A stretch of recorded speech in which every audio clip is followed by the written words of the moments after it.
Sidonie-Gabrielle Colette was born in Burgundy in 1873 and was educated in the local schools.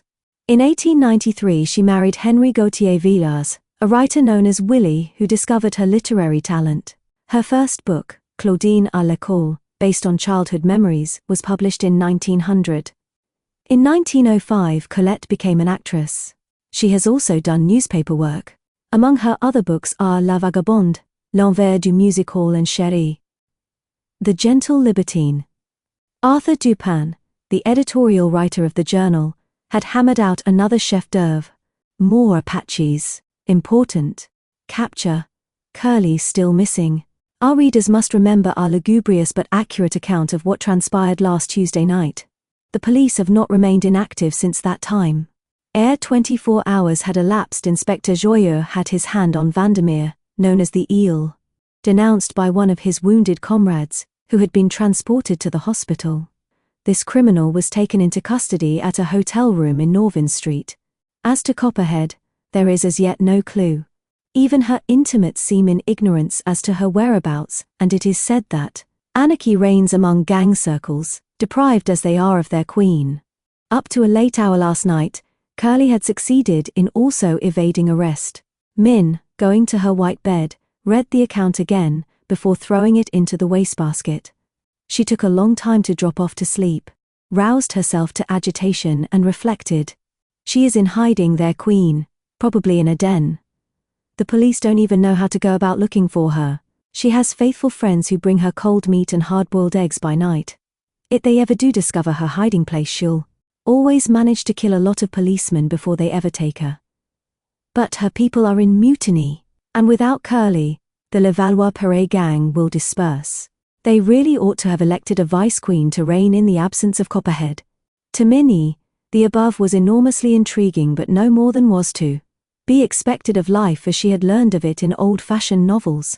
She knew beyond the shadow of a doubt that the rough ground of the fortifications was a strange land where swarmed a race of dangerous but attractive savages quite different from us and easily recognizable by certain insignia. The bicyclist cap, the black jersey sweater striped in bright colors, a sweater that hugged the skin like tattooing.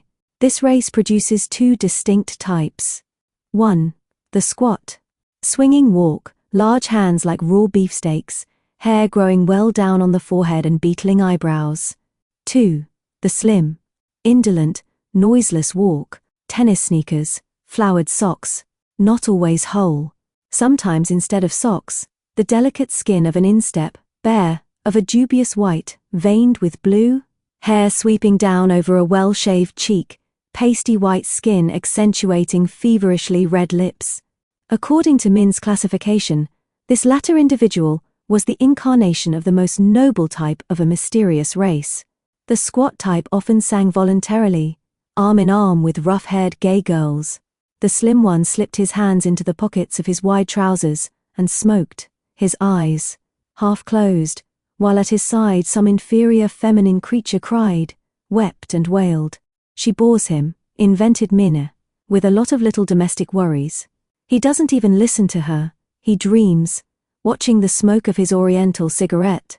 Minna admired the way this singular race remained patriarchal by daytime. On her way back from school at noon she perceived numbers of them on the slope of the embankment, their bodies stretched out, relaxed, dull, dozing. The females of the tribe, squatting on their heels, mended old clothes, or lunched picnic fashion off greasy papers spread on their knees. The fine, stalwart males slept. A few of them, more wakeful than the others, threw off their coats and wrestled with each other in friendly bouts to keep their muscles supple and in condition. Minna compared them to cats who sleep or polish their coat by day and sharpen their claws on the parquet flooring. The calm preparedness of cats. When night came they changed into screaming, sanguinary demons whose cries, like those of children being strangled, reached her ears even in sleep. This mysterious race did not cry by night, but it whistled. Shrill, terrifying whistles echoed through the exterior boulevards carrying, from outpost to outpost, some incomprehensible telegraphic message. When Min heard them, she shuddered from head to foot, as if stabbed by a sharp needle. They whistled twice. A trembling wee-wee answered from way over yonder. Does that mean, save yourself, or all done. Perhaps just that they've finished a job, killed off some old woman? The old woman is even now at the foot of her bed, on the floor, in a pool of blood. They have gone off to count the gold and the banknotes and get drunk on red wine. Tomorrow on the embankment, they'll tell their comrades all about the old lady, and they'll split the booty. But alas, their queen is away and anarchy reigns. The journal said so. How grand to be queen, with a red ribbon and a revolver, to understand that. Code of whistles, to pat Curly's head, and decide what crimes to commit. Queen Minna? Queen Min. Why not? After all, isn't there a Queen Wilhelmine? And Min fell asleep, her mind still rambling on. Min, already, agitatedly waited in her sunny room, nervous to the point of stamping with rage. Sidonie, the fat housemaid, had made her late. Now what if he were gone? 4 days Min had met him on the corner of the Avenue Gourgaud and the Boulevard Berthier. The first day he slept sitting up, his back leaning against a wall, sprawling, and taking up half the sidewalk. But Min, she was so absent-minded, had already nearly stumbled on the feet of the sleeper, and he had opened his eyes. And what eyes! Min had an electric shock when she saw them, a shiver of complete admiration. Black almond-shaped eyes, the white of which seemed bluish in the Italian-like pallor of the skin. His tiny mustache was fine as an ink drawing, his black hair curled with moisture. Before his nap, he had thrown off his cap, a violet and black checked cap, and his right hand still held a dead cigarette, between thumb and index finger. He stared at Min, without moving, with such outrageously flattering effrontery that she almost stopped. The day Min got a 5 in history, and, well, even at the Sohate school they say a 5 is disgraceful.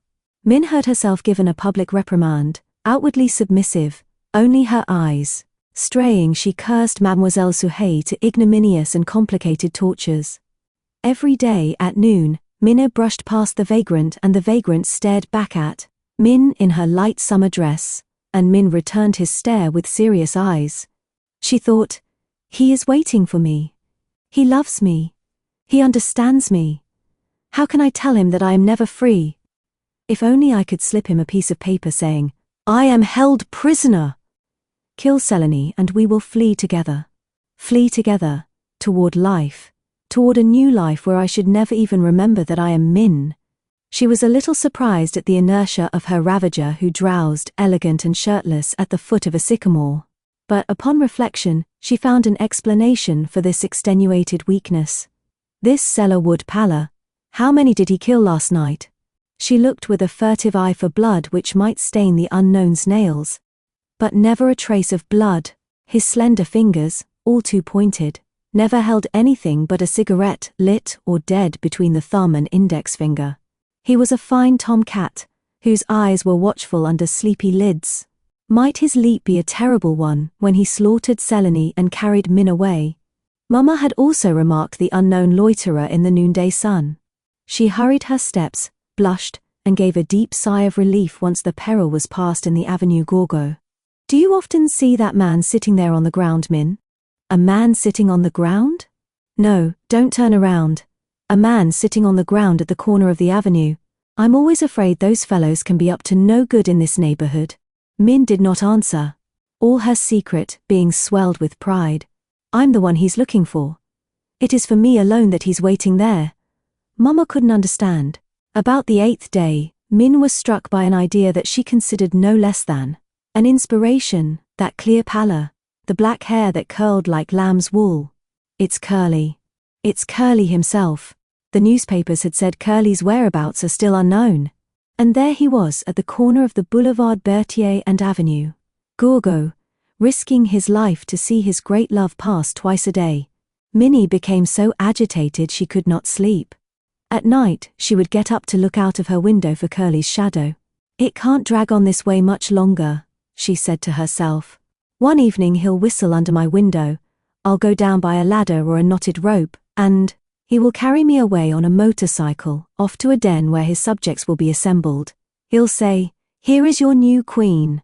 And it will be terrible. One day, Curly missed a rendezvous. Before the eyes of her worried mama, Minnie forgot to eat luncheon. But the next day, And the next, and all the following days, still brought no Curly, no somnolent and supple Curly to open his eyes suddenly as Min brushed past him. Oh, these presentiments of Min's. I knew it was he, I knew that it was Curly. And now he's in prison, the guillotine perhaps.